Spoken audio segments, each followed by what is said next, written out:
Hi. Hey, what's happening? So, check it out. We are going to do like my favorite. We're going to look at galvanic cells and discuss electrochemistry. This is going to be a long video, I imagine. You probably will want to do it in pieces. I'll tell you maybe when a good time to stop is. Um, but literally, like one of my favorite topics ever. Yeah. So let me get back to you guys because I just lost you. There you are. I'm going to share my screen and get ready to dive in there with me, okay? You should also maybe have access to the reduction potential chart, the electrode potential chart that I posted on your Google Classroom. You want to get familiar and comfortable with that. I'm going to be referencing it as well. Okay, before we get started, let me get to my pen. Let's write some notes before we get there. We are talking, girls and guys, about galvanic, which is also called voltaic cells, and electrolytic cells. The fact that this is all combined in one means this is a lot of information in one topic. A lot of information in one topic. Happens to be some of my favorite information. A galvanic cell, ladies and gentlemen, is spontaneous. All right. And we will learn that it functions as a battery, right? It happens.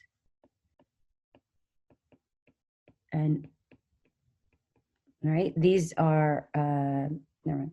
Functions as a battery. It has what we'll see as a positive E cell. We'll calculate that.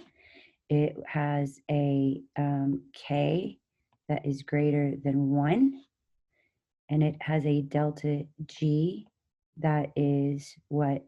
Less than 0, negative, right? We know all of that because the word spontaneous is here. So we can infer all of these things. An electrolytic cell is not spontaneous. It's all opposite, right? It is not spontaneous. It requires a battery, whereas the other one functions as a battery. We know it is not spontaneous because it has a negative E cell. It has a K that is less than 1. It has a delta G that is greater than 0 or positive. And we know all of that because we see the words not spontaneous. Right? What we're going to learn to do is to draw and label a galvanic cell to understand the different functions, the functions of the different parts. And in order to do that, we need to look at our standard reductions potential chart.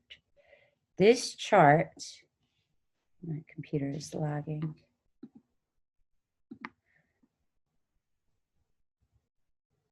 Okay, I think it's with me now. This chart is a reduction chart. These are standard reduction potentials. Recall, right? Reduction is the loss of electrons. No, gain. They're Leo. I always write Leo first.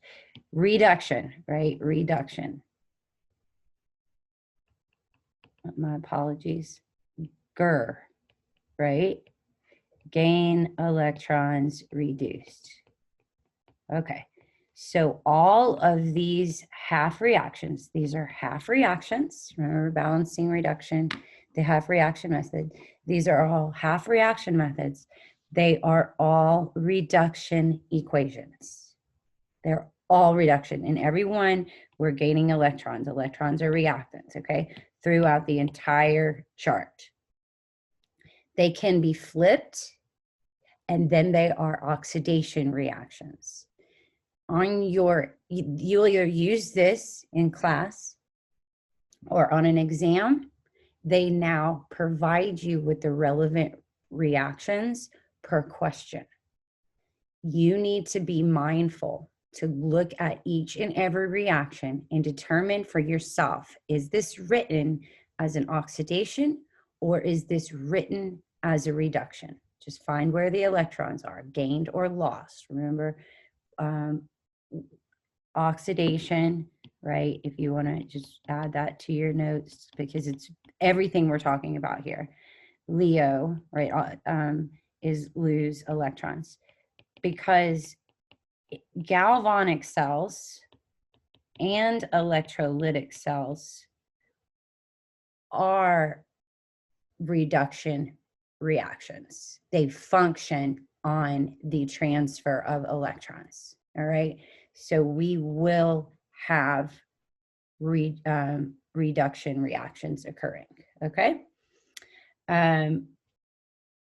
If those reduction reactions are spontaneous, we've got a galvanic cell.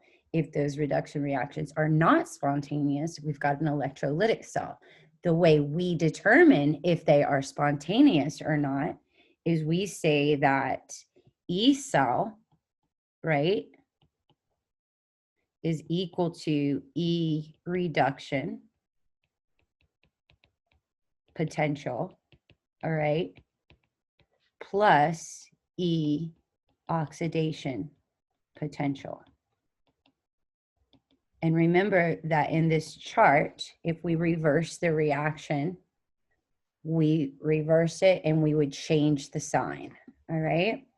So you want to think about that. Now let's look again at this chart and let's talk so that you understand conceptually some things. And I'm actually going to take this out of my way here. Try to move it down so that I can use this space to talk about some other things. So look at some words. We see oxidizing agent. Remember that that is the substance being reduced, right? So that is the substance gaining electrons. And over here we see reducing agent. That is the substance being oxidized.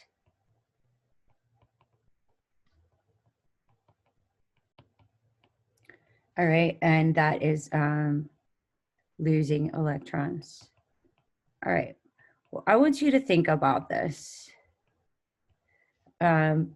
Who really, really likes to be oxidized? What types of elements really like to be oxidized?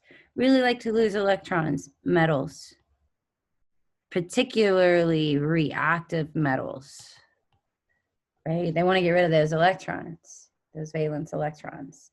And they find that stability in that ion, okay? And that is an oxidation process. So what happens when iron rusts, all right? Now, look over here at who down here is so horrible at being reduced, right? Its potential to be reduced is the lowest there is. It is the worst reducer, worst at being reduced. Meaning this ion is not going to gain an electron and turn back into that reactive piece of metal. I mean, that is just not going to naturally happen. we are going to have outside intervention to no end to get that electron back on that lithium atom. Okay? He does not want it. But it would be the best at being what? Oxidized, right? And we would flip the reaction, write it in reverse,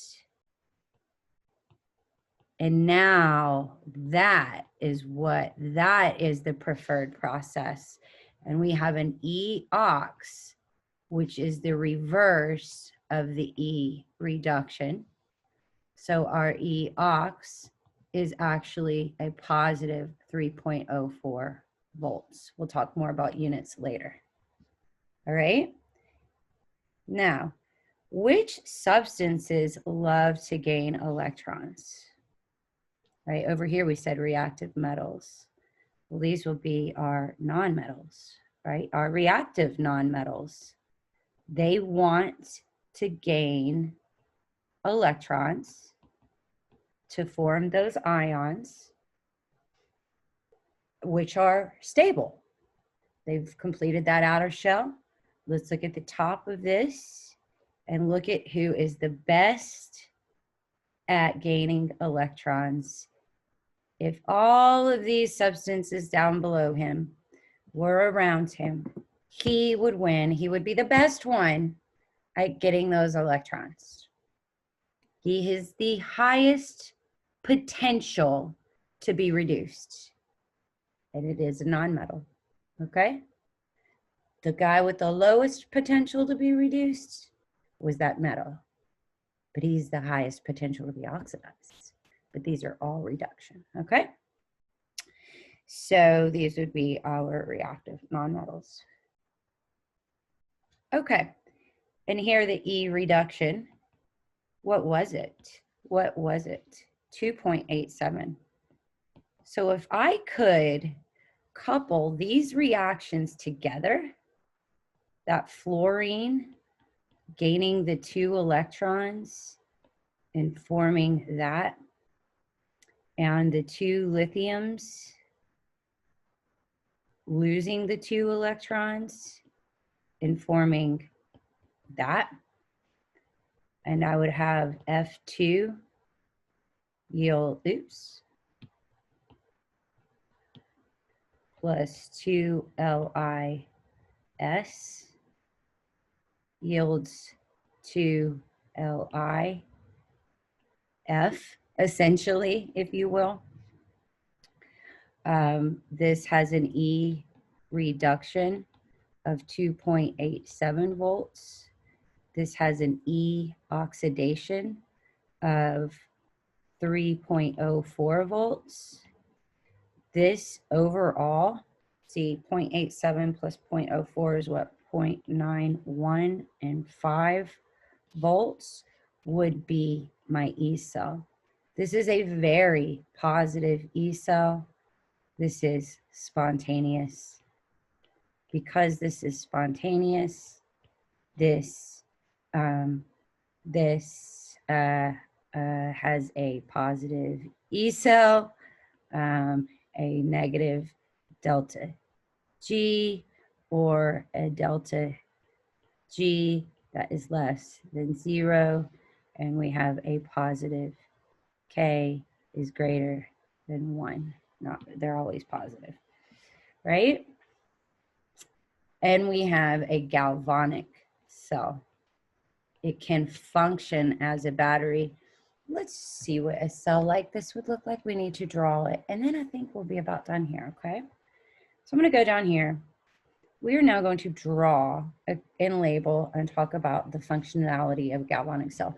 Right now would be a good time to stop if you would like to pause, right? It's kind of starting a whole, it's the next big chunk here, but it all goes together, all right? Okay, so we're going to look at the makings of a galvanic cell. We are going to have 2 compartments, all right? Those 2 compartments will be connected by a salt bridge. We can kind of make it look like that. okay? You might see slight variations in this. Sometimes the salt bridge looks like this. That could also be a salt bridge, okay? I almost feel like I should leave it like that. We could have one or the other, okay? We could have one or the other. I'm gonna go ahead and get rid of it here. You'll often see it like that, okay? These will be solutions here. All right, these will be solutions. Okay, this is going to be our anode, all right? And this is going to be our cathode. Okay, now we're going to memorize an ox such that oxidation always occurs at the anode, and red cat such that reduction always occurs at the cathode. Do not assume that the left is oxidation and the right is reduction. You need to figure out what's going on and label it appropriately. All right, don't assume. Look at what's going on. Figure out what is your oxidation reaction. Now you know. Now I am going to set up a spontaneous galvanic cell using copper, okay, and iron.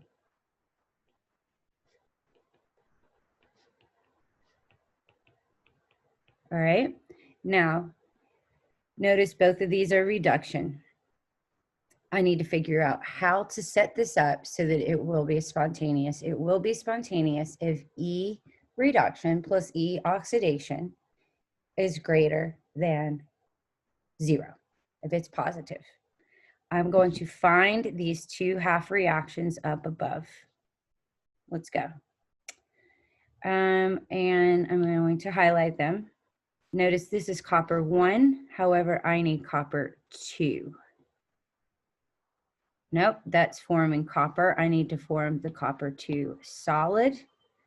So where is that? Cu2 plus 2 electrons right here. All right, that is 1, and that is 0.34. And then if I find iron 2 plus 2 gives me the solid, I have negative 0.45. So what I'm going to do is I'm going to keep this as reduction because it has a greater reduction potential. And I'm going to flip and use as oxidation. Okay, so the copper is 0.34. The iron will now be positive 0.45. So this is 0.34 positive 0.45. Why did I write it down here? Because it's actually this reaction. I didn't want to write that number next to a reaction that it didn't go to, right? That would have confused me. It would have been wrong. So I had to actually flip that reaction. And now when I add these, my electrons will cancel. Now let me say that, recall, if these were not equal, I would need to then multiply both reactions or one by a variable. That action does not affect this value. Okay, that reaction does not, or that action, multiplying this equation by any number does not affect this. All right, reduction potential. It just doesn't. It is a potential that is intensive in property. It does not depend on the amount of electrons that are being transferred.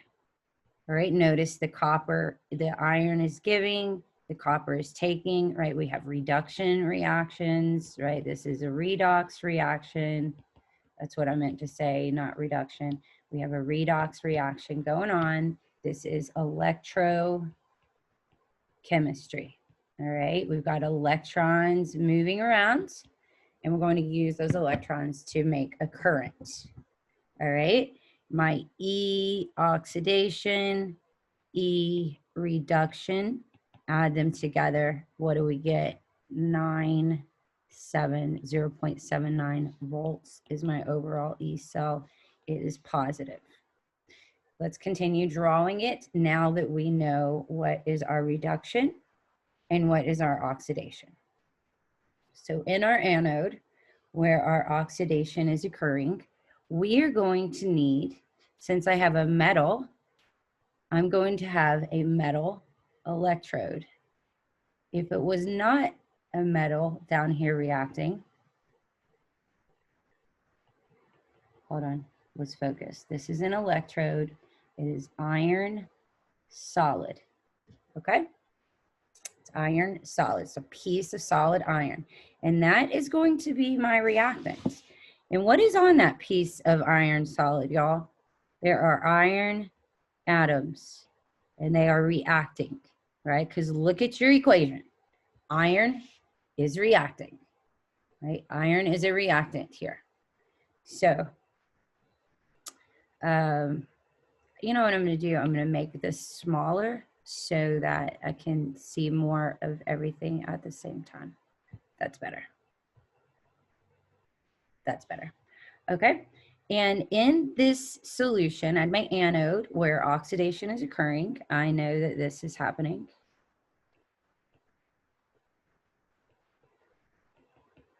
Okay. And this is going to be a solution, and this solution is going to be an iron nitrate solution. Right? This is an aqueous. Standard is 1.00 molar. That's standard. That's right. We got to talk about that. That'll be a different video. 1.00 molar standard iron. So it is aqueous, right? Because nitrates are soluble. So notice that this shares this in common. All right. So the electrode metal is the cation in the solution, the soluble solution.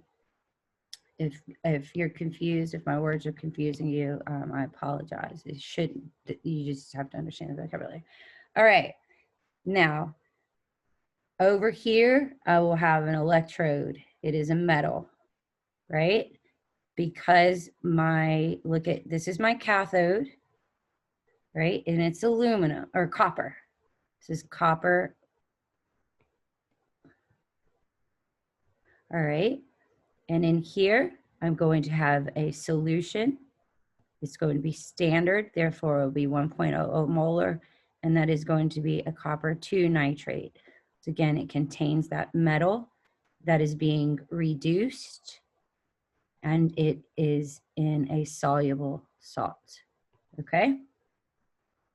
You could draw more. I just drew one. Now, we need to connect these two electrodes with a wire.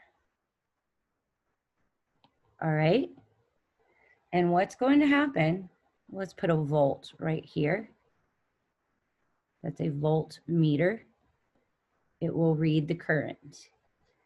What will happen is this spontaneous reaction. Oh, we didn't even write the whole thing. Cancel off those electrons.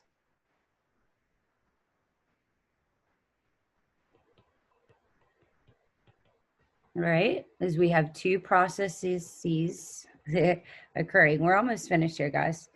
Two processes occurring. We have the iron atoms reacting. You've got to understand what's going on. The iron atoms are reacting, and they are turning into iron ions. Okay? The electrons are going through the wire. It's the purpose of the electrons. So we will label those. They go through the wire. They carry an electrical current with them, right? They are the current. It's measured, they go into here and they react right here. And then the copper forms what? Copper atoms are the product. Okay? So it's a cycle, it's a circle. It can't last forever. It can't last forever. When it's done, the battery's dead. Right here at our voltmeter, what would it read? 0.79 volts. All right? So our spontaneous reaction occurred, and in the process, the electrons were transferred through a wire. The wire could be connected to something, and you essentially have created electricity. You have taken chemical energy and converted your chemical energy to electrical energy. Okay? And we know that because we have a positive E cell. And this is a spontaneous reaction, and the electrons, in fact, went over there and they carried that current with them, and that current is electrical energy. Okay, now, what is up with this thing right here? This is my salt bridge. This salt, we'll say, contains potassium chloride, soluble salts.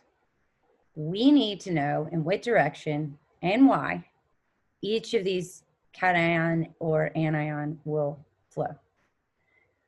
As the anode reaction proceeds, as the reaction in the anode proceeds, what are we producing? More and more Fe2+ produced, right? So it's getting more and more positive.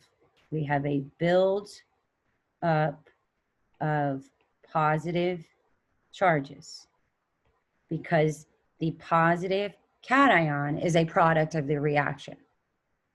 Over in the cathode, we have the removal of cations, causing an uneven, increasingly so, build up of anions. Those nitrates start to take over. All right. So we have a buildup of negative charges. If we allow those buildups to occur, where we have the excess of iron in one, and we have the excess of nitrate in the other, then we are essentially sending our battery to equilibrium. We're making it not work anymore. So in order to keep a buildup of charges occurring, we use a salt bridge. So the salt bridge's purpose is to keep this from happening, to cancel the effects of this. So if this problem is that it's becoming too positive, our anion will flow towards the anode. And if this problem is that it's becoming too negative, our cation will flow towards the cathode. Okay? Everything in this is important. From predicting what will go in the anode to what will go in the cathode, and doing that by using the electrode reduction potential charts and figuring out what to flip, to writing the equation, to calculating the E cell, to drawing every piece of this scenario here and understanding.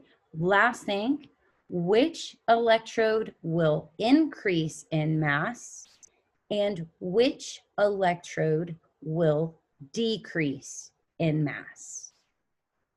Well, let's look at which one has iron as a reactant. Oh, this one does.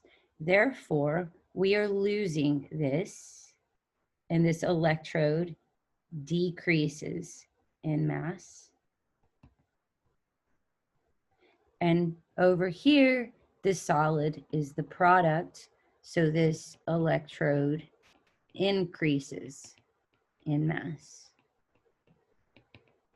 Okay, now in opposition to this, we're almost finished. We have an electrolytic cell. I'm not about to draw this. Typical year, I get more involved. I don't think I'm going to. I don't think it's necessary. It has a negative E cell, requires a battery, right? You are forcing a current to run through a solution.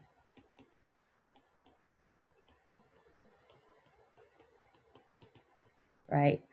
And causing a non-spontaneous reaction to occur. That would be like plating out metals. Okay, say you have a solution and it's got iron in it, or because think about metals, you don't want iron in this form. This is not favorable for a metal, right?